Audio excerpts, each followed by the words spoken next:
Anda kembali lagi menyaksikan Breaking News Kompas TV, Saudara, bersama saya Tata Nova Siliana. Saudara, dari 12 lokasi, salah satunya Polri melakukan penggeledahan di salah satu rumah di wilayah Sentul, Bogor, Jawa Barat terkait kasus dugaan korupsi pengadaan batu bara, Asabri, dan juga Krakatau Steel. Polisi temukan berangkas berukuran besar. Saudara, Korps Pemberantasan Tindak Pidana Korupsi Polri dan Direktorat Reserse Kriminal Khusus Polda Metro Jaya menyita sejumlah barang bukti dalam penggeledahan di rumah di kawasan Bogor, Jawa Barat. Penyidik menemukan berangkas, saudara, berukuran besar yang tersembunyi di balik dinding. Dalam temuan tersebut ada uang tunai dalam pecahan mata uang asing seperti dolar Singapura dan dolar Amerika Serikat. Dan juga terdapat emas batangan. Hingga saat ini, saudara, belum diketahui jumlah total penyitaan barang bukti tersebut karena masih dihitung oleh petugas. Penggeledahan dan penyitaan barang bukti ini terkait penanganan kasus dugaan suap dan tindak pidana pencucian uang dalam 3 perkara korupsi, yaitu pengadaan batu bara yang menyebabkan blackout di Pulau Sumatera, kemudian ada juga dari Asabri dan Krakatau Steel.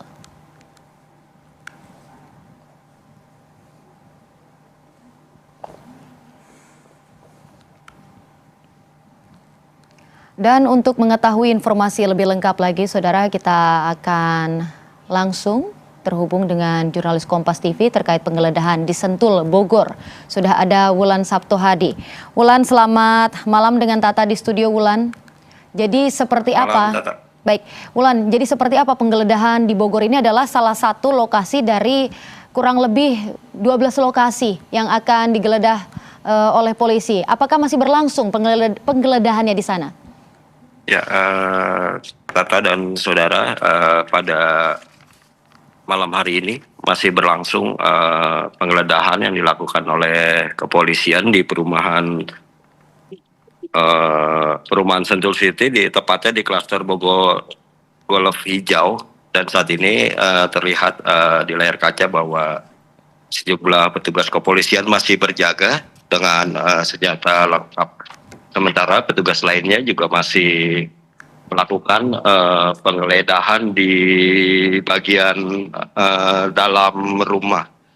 Nah, saya akan menunjukkan bagaimana kondisi di depan rumah, di mana di tepat pintu masuk juga masih ada petugas dari Brimob yang berjaga di pintu, sehingga kami teman-teman wartawan juga belum bisa masuk ke dalam.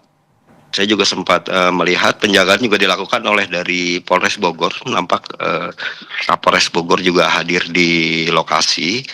Dan ini adalah suasana di perumahan, di dalam perumahan. Banyak mobil yang berjejer dan banyak petugas yang berjaga. Demikian, Tata. Baik, ini juga kalau saya perhatikan dari studio, Wulan, berarti ini proses penggeledahannya masih terus berlangsung. Tadi juga disebutkan ada beberapa barang bukti begitu, Wulan, ada uang dengan mata uang asing dari dolar Amerika Serikat dan juga dolar Singapura. Untuk penggeledahan ini berlangsung sejak kapan, Wulan? Ya, tadi menurut informasi yang kami dapat di lapangan, penggeledahan itu dilakukan sejak pukul 8 malam. Sementara ini kami juga belum bisa melihat barang bukti yang ditemukan di dalam karena kami awak media memang belum bisa masuk ke dalam rumah, begitu, Tata. Baik, apakah ada dugaan mungkin saksi ataupun tersangka yang akan ditetapkan, Wulan? Ya, hingga malam ini kami belum bisa menemui pejabat atau petugas dari kepolisian sendiri yang untuk dimintai keterangan. Kami juga belum bisa memastikan bahwa rumah siapa ini yang digeledah oleh polisi.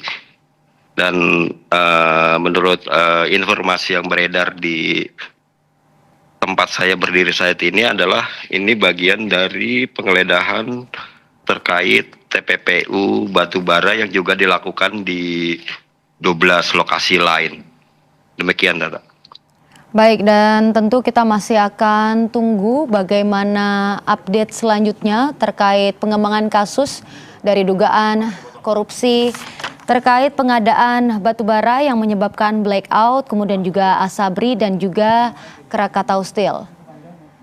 Apakah ada informasi lagi yang bisa Anda sampaikan, Wulan, terkait penggeledahan ini yang sudah berlangsung dari pukul 8 malam tadi tentunya di perumahan Sentul City? Apakah mungkin akan ada lokasi baru pengembangan dari rumah yang belum diketahui ini milik siapa? Ya, sementara kami bersama rekan-rekan awak media lainnya juga belum bisa mendapatkan info terkini mengenai perkembangan dari penggeledahan ini, termasuk terkait adanya lokasi baru. Karena hingga saat ini petugas polisian juga masih berada di dalam dan masih melakukan sejumlah penggeledahan. Kalau saya lihat di sini penggeledahan dilakukan di lantai 2 dari rumah yang ada di layar kaca. Demikian, Tata. Rumah dengan 2 lantai masih terus dilakukan penggeledahan oleh polisi, tepatnya dari Polres Bogor, begitu, Wulan. Dan tentu kalau masih kami perhatian dari studio Menara Kompas, terlihat bahwa memang masih berlangsung proses penggeledahan di rumah yang sampai saat ini juga belum diketahui pemilik siapa. Apakah ketika proses penggeledahan ini dilakukan, Wulan, adakah mungkin orang yang berjaga atau mungkin diketahui mungkin petugas di sana atau penjaga rumah atau bagaimana? Ya, dari pantauan saya sejak datang ke lokasi tadi, memang tidak ada orang yang di luar dari anggota kepolisian begitu, Tata. Dan saya juga belum melihat adanya penghuni rumah yang muncul. Dan sementara memang untuk masuk ke dalam klaster Bogor Golf Hijau ini sejak pintu gerbang sudah dijaga ketat oleh petugas kepolisian dan menyortir siapa saja yang berkepentingan untuk masuk ke dalam klaster ini. Tadi juga sempat ada polisi berkoordinasi dengan ketua RW setempat, tapi ketika saya cari saat ini tidak ada di lokasi. Demikian, Tata. Baik, Wulan Sabtu Hadi, jurnalis Kompas TV, tentu kita akan masih terus menunggu update. Tentu kita masih ada terus menunggu update terkini terkait hal ini. Oke, baik, terima kasih atas laporan Anda, Wulan Sabtu Hadi. Selamat bertugas kembali dan saudara, kita akan kembali melanjutkan dialog dengan peneliti Pukat UGM, Mas Zainur Rohman. Mas Zainur, untuk saat ini visual yang masih ada di layar kaca, terdapat temuan emas. Salah satunya tadi juga ada disebutkan ada berangkas, kemudian ada uang dalam mata uang asing yaitu dolar Singapura dan juga dolar Amerika. Anda melihatnya ini seperti apa? Ada beberapa semakin pengembangan dilakukan oleh polisi dan semakin terkuak satu persatu. Bagaimana menurut Anda dengan beberapa alat bukti yang sudah terlihat ini? Tadi juga di kafe di Jakarta Selatan juga sama, ditemukan mata uang asing yaitu dari dolar Amerika Serikat dan juga dolar Singapura. Begitupun yang ditemukan di Sentul Bogor, Jawa Barat, ada kesamaan dari alat bukti. Ini indikasi apa, Mas Zainur? Ya, Mbak Tata. Jadi pelaku tindak pidana biasanya akan menyimpan hasil kejahatannya dalam bentuk-bentuk yang dianggap aman. Salah satu yang dianggap aman adalah logam mulia. Ada emas, kemarin ada satu kasus platinum ya. Kenapa dalam bentuk logam mulia? Yang pertama bentuknya compact, tidak terlalu besar ukurannya, tetapi nilainya bisa sangat tinggi, tidak mudah rusak, mudah disimpan, dan nilainya naik terus, Mbak. Yang Baik, kedua, tidak terendus oleh PPATK. Kalau transfer melalui perbankan, maka akan terrecord oleh PPATK. Tapi kalau misalnya bertransaksi atau menyimpan hasilnya dalam bentuk emas, relatif tidak terdeteksi oleh PPATK maupun aparat penegak hukum.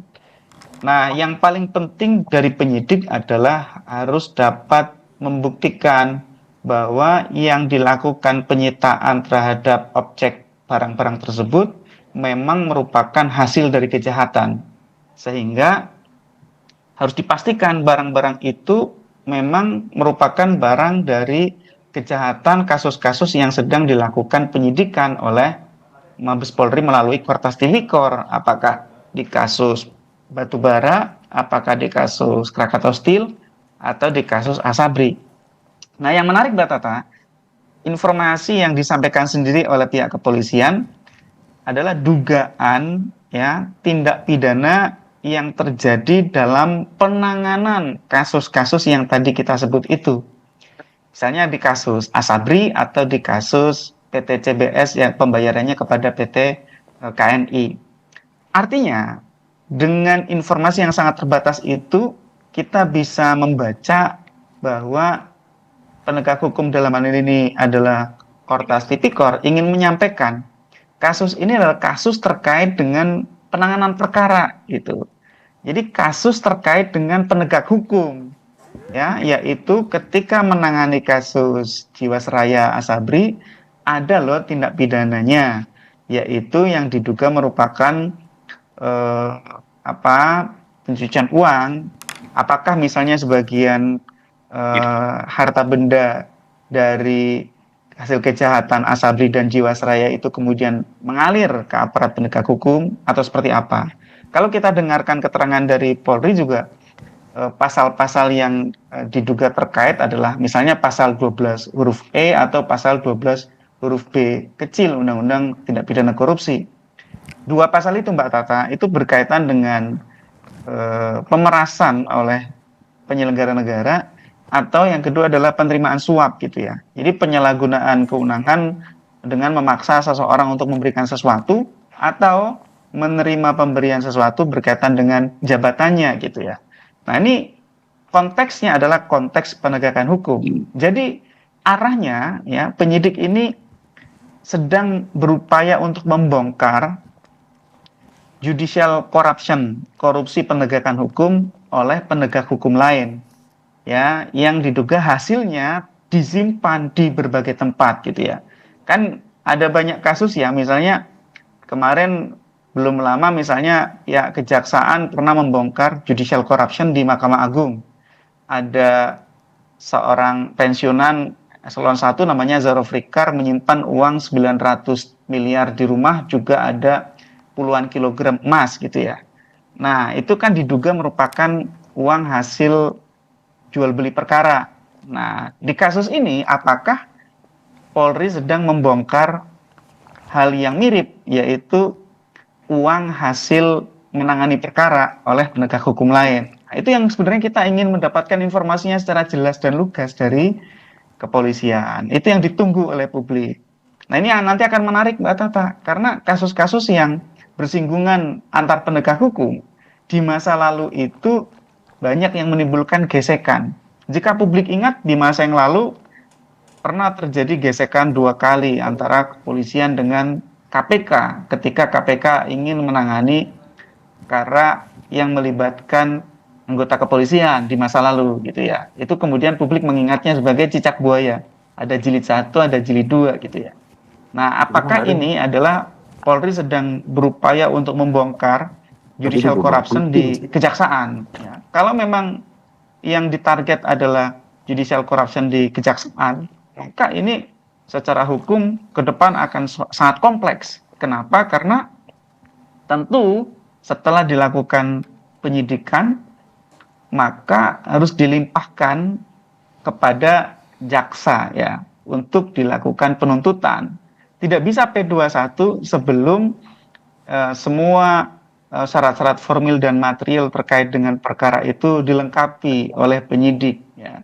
Ya, Bagaimana pertanyaannya Mbak Tata kalau misalnya yang menjadi target adalah oh pihak dari gitu. internal kejaksaan? Kira-kira nanti bisa dituntut nggak Mbak Tata? Oh Nah benar itu feedback ya. titik menariknya ada di situ Mbak Tata gitu. Nah oleh karena itu menurut kami ini sangat butuh transparansi dari Polri ya agar semuanya menjadi jelas, tidak remang-remang dan kalau sudah terang benderang misalnya betul ada dugaan kuat keterlibatan aparat penegak hukum dari internal kejaksaan, maka menurut kami sangat perlu untuk dilakukan supervisi oleh pihak lain sesama aparat penegak hukum yaitu Komisi Pemberantasan Korupsi KPK. Kenapa? Karena KPK punya kewenangan supervisi sesuai dengan Undang-Undang KPK. KPK boleh melakukan supervisi kepada instansi yang berwenang melakukan penanganan dan pemberantasan tindak pidana korupsi. Begitu juga KPK juga boleh melakukan koordinasi. Untuk apa? Memastikan bahwa prosesnya itu sesuai dengan hukum.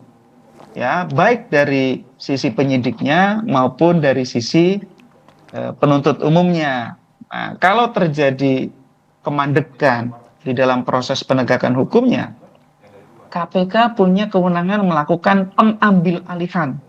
Menurut Undang-Undang KPK, Undang-Undang Nomor 30 Tahun 2002, sebagaimana diubah dalam Undang-Undang Nomor 19 Tahun 2019, kalau sebuah perkara korupsi itu mandek entah di kepolisian atau di kejaksaan, KPK boleh ambil alih kalau memang mandeknya itu diduga ada problem-problem yang menyebabkan perkara itu mandek. Misalnya karena terkait dengan person di dalam instansinya sendiri. Jadi ini menurut kami perkara yang sangat besar, tetapi ya mohon maaf ini info yang disampaikan oleh pihak Polri masih sangat terbatas ya padahal sudah dilakukan penggeledahan di sekian banyak tempat. Publik menunggu-nunggu dan menerka-nerka ini kasus apa gitu ya. Ya. Apa sih kaitannya kasus jual batu bara dengan kasus Asabri, kasus Jiwasraya dan kasus KNI ini gitu ya. Kita belum paham betul. Tetapi kalau memang betul sebagaimana yang tadi kami sampaikan bahwa ini diduga terkait dengan penanganan hukumnya, maka ini kasus yang sangat besar. Mbak Tata mungkin juga ingat beberapa hari yang lalu Kejaksaan Agung menetapkan seseorang perwira tinggi dari kepolisian dalam kasus korupsi BGN. Ada dugaan keterlibatan seorang Pati Polri yang menjabat di BGN diduga terlibat dalam kasus korupsi ya terkait dengan penyuplaian food tray atau ompreng gitu ya. Dan ada satu dugaan juga keterlibatan TNI yang sampai sekarang belum dikembangkan karena memang harus melibatkan penyidikan koneksitas dengan POM TNI. Nah, publik kemudian akan bertanya-tanya apakah yang sekarang sedang dilakukan oleh Polri memang benar-benar ini lurus dari awal ataukah ini juga merupakan satu respon pasca kasus BGN ada penetapan jenderal aktif gitu ya. Ini menjadi pertanyaan publik sehingga untuk menghindari simpang siur informasi praduga-praduga yang tidak perlu maka Humas Polri sangat penting untuk memberikan update informasi secara berkala. Yang paling penting adalah informasi mengenai apa sih yang sedang dilakukan oleh penyidik. Yang kedua, ini kan sudah masuk tahap penyidikan. Apakah sudah ada tersangkanya atau belum? Yang ketiga, ini kasusnya itu konstruksi hukumnya seperti apa? Itu kalau sudah disampaikan informasi yang lengkap kepada publik, maka publik tidak akan bertanya-tanya dan publik akan ikut mengawasi agar proses penegakan hukumnya semua sesuai dengan hukum dan semua pihak menghormati gitu ya. Kan juga dari Humas juga tadi menyampaikan ya agar semua pihak menghormati proses hukum. Itu betul. Kalau ada pihak yang menghalang-halangi satu proses penegakan hukum, itu bisa dijerat dengan pasal 21 Undang-Undang Tindak Pidana Korupsi yang merintangi penyidikan, obstruction of justice. Nah, itu kan berarti itu satu pesan dari Polri ya kepada pihak manapun agar tidak menghalang-halangi gitu ya. Ya kalau menghalang-halangi ada konsekuensi hukumnya, siapapun itu, baik sipil maupun militer, baik itu penyelenggara negara ataupun warga biasa, siapapun gitu ya. Itu tidak boleh melakukan penghalang-halangan terhadap proses penyidikan. Proses penyidikan harus dihormati ya, selama memang proses penyidikannya itu sesuai dengan KUHP ya, maka tidak boleh ada yang mengganggu proses penyidikan tersebut, termasuk misalnya dalam konteks penggeledahan ya. Tentu kan penggeledahan ada tata caranya sebagaimana diatur dalam KUHP, harus ada surat izinnya dari ketua pengadilan ya, juga harus pemberitahuan ya, masuk kepada RT atau RW ya, dan juga ketika ada penyitaan juga harus jelas barang apa saja yang disita, berita acaranya juga jelas gitu ya. Dan memang dalam proses yang sangat penting seperti yang sekarang sedang berlangsung, transparansi ya, transparansi sekali lagi itu sangat dibutuhkan gitu ya. Jangan sampai misalnya sudah rame-rame begini ujung-ujungnya tidak ada apa-apa misalnya ya, kemudian ada penyelesaian di balik layar, di bawah meja, itu kan publik akan sangat kecewa. Sehingga kalau sudah seperti ini, publik inginnya semuanya terang benderang dan harus berujung kepada proses peradilan melalui penuntutan di depan meja hijau. Nah, kalau ada hambatan dalam penanganan perkara ini, sekali lagi perlu pelibatan KPK sebagai institusi yang diberikan kewenangan oleh undang-undang untuk melakukan koordinasi dan supervisi terhadap penanganan perkara tindak pidana korupsi. Dan ketika terjadi kemacetan, KPK Mbak Tata memiliki kewenangan untuk mengambil alih. Kalau KPK yang ambil alih, dia bisa sidik sendiri, dia bisa tuntut sendiri, tidak membutuhkan campur tangan dari lembaga lain. Mbak Tata. Ya, Mas Zainur, tadi menarik juga Anda menyatakan kalau ini judicial corruption yang dilakukan oleh penegak hukum yang sedang diungkap oleh penegak hukum lainnya, begitu. Jadi seberapa berbahaya, Mas? Tentu ini bukan dilakukan oleh orang biasa, begitu. Seberapa berbahaya tipe korupsi ini dibandingkan dengan korupsi pada umumnya? Iya, Mbak Tata, itu sangat berbahaya ya. Judicial corruption itu korupsi oleh aparat penegak hukum. Bayangkan ya, orang yang mengerti hukum, yang memiliki kewenangan di bidang penegakan hukum, memiliki